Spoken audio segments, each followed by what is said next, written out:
Here's the thing, this is what we have been waiting for from Barcelona.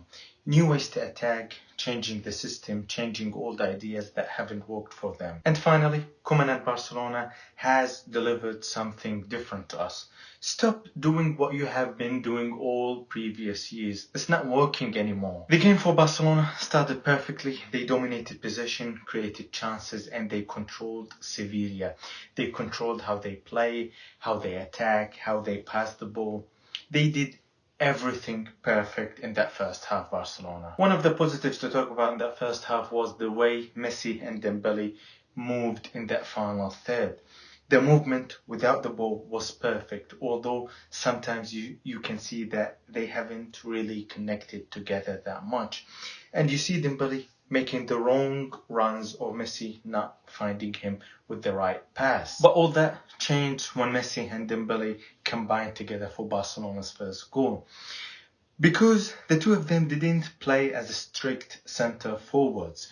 They were always changing places, and that made it difficult for Sevilla to defend against their movement.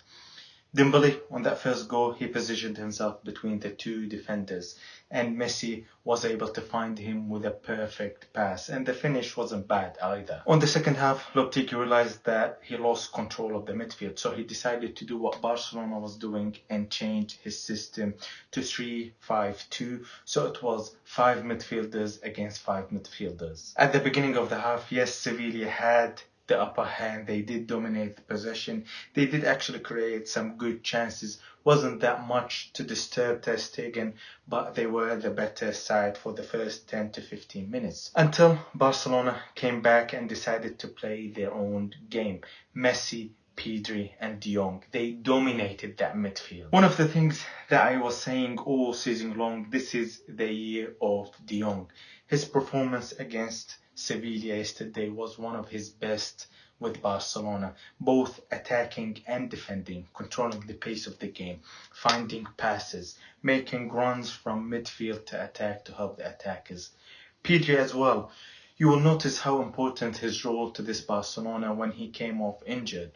And I hope it's not going to be a long injury because he's a fantastic player and he needs to be playing every game.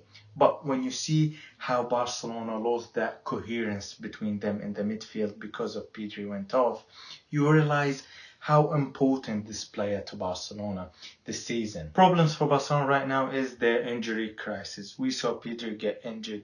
We saw Araujo came back from injury but was forced to come in and replace Piqué, who was also injured. Then Araujo went off because of injury as well. So yeah, it's not the best times for Barcelona, especially most of the players missing out are defenders. How will they cope with all the missing players is going to be interesting to watch. And when speaking of injuries and missing players, no Griezmann for this game. He didn't even make it out of the bench. A 17-year-old came on and Griezmann watched the game from the bench. Also, another player who didn't even make it to the squad for the game, Miriam Pjanic. What a waste of players. I don't think both of them are really to the Barcelona caliber. Like you see all these young players who are trying to do something when they come on. And when you see Griezmann, Pjanic play, they don't have that desire as these young players, like Elijah in this game. He kept on running and making tackles, trying to defend and trying to help the team. That's passion in his eyes.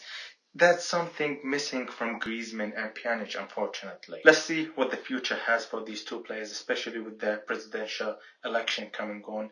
The team needs money. Maybe try and sell both of them to bring in some cash and to bring new players for the team. That's all for me today. Please subscribe to the channel if you haven't. Like the video as well, and see you next time.